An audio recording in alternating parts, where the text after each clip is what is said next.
a separate and unknown state of consciousness came about?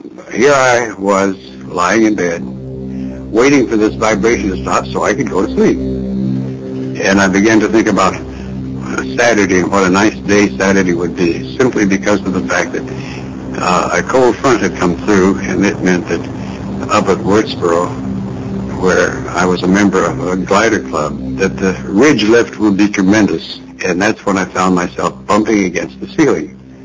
And in bumping against the ceiling, I didn't know what had happened. So finally I looked around and said, oh, where am I? What is it? And I saw this flat thing I was lying on, as it were, like a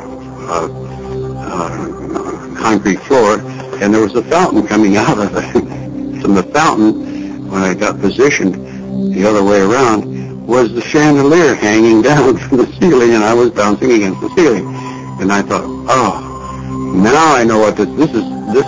Vibration is the beginning of the death process.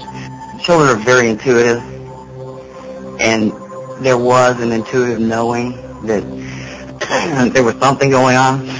And I swam back down through the air to get back into the...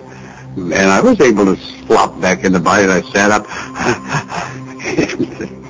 He didn't know what was happening to him. He thought he was dying. I went back to the doctors, and they went through a whole series of tests.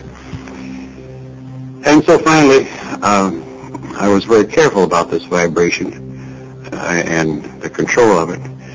But it got irritating, so I said, well, what the heck, let's see what'll happen. And I went out again. When I was at boarding school, you know how you are at boarding school, you're 15 years old and everything. So I was sitting there crying about something and felt the strong presence of my father. Didn't see him, felt it. I thought, okay. So I kind of quit crying, went about my business, you know. And about 4 days later, I received a letter from my father saying, stop crying. I went through a whole series of tests of verification, of going somewhere, doing something, observing things and stuff like that. And as a result, I got completely away from any fear, and that only did put together a much more devastating thing, and that's curiosity. Through the research,